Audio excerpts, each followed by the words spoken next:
మహిమ తెచ్చుకున్నారు. మరలా ఈ మధ్యాహ్న కాల సమయం మందు మీ పాద సన్నిధి చేరి స్తుతి యాగాలు చేయడానికి మీరు ఇచ్చిన సమయాన్ని బట్టి మీకు వందనాలు ప్రభా. యెహోవా చేత ఆశీర్వదించబడిన వారులారా లోపలికి రండి అని చెప్పేసి సెలవిచ్చిన దేవా, మేము లోపలికి వెళ్తూ ఉన్నాం. లోపలికి వచ్చినప్పుడు మరి మాతో ఉండండి, బయటికి వెళ్ళినప్పుడు మాతో ఉండండి ప్రభా. అలాగే యేసురత్నం గారిని అలాగే వారి సతీమణిని దీవించి ఆశీర్వదించి ఇచ్చిన బిడ్డలను బట్టి ఆ తర్వాత గృహాన్ని బట్టి మీకు ప్రత్యేకమైన వందనాలు. ఈ గృహంలో ప్రవేశిస్తూ ఉన్నాం, దీవించి ఆశీర్వదించి ఎటువంటి ఆటంకాలు లేకుండా చేయమని యేసు నామములో ప్రార్థిస్తున్నాను నా తండ్రి. ఆమేన్. ఆమేన్. తండ్రి యొక్కయు కుమారుని యొక్కయు పరిశుద్ధాత్మ యొక్కయు నామమున ఆమేన్. ఆమేన్.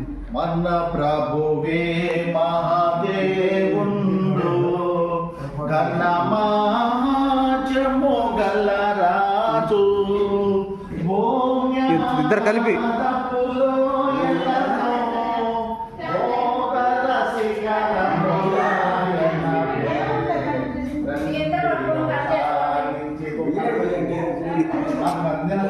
మీ ఇద్దరు కలిపి చేయండి. ఇట్రండి నానా, వాదన కాదురా. నువ్వు కూడా పట్టుకో. పాస్టర్ గారు మీరు కూడా పట్టుకోండి.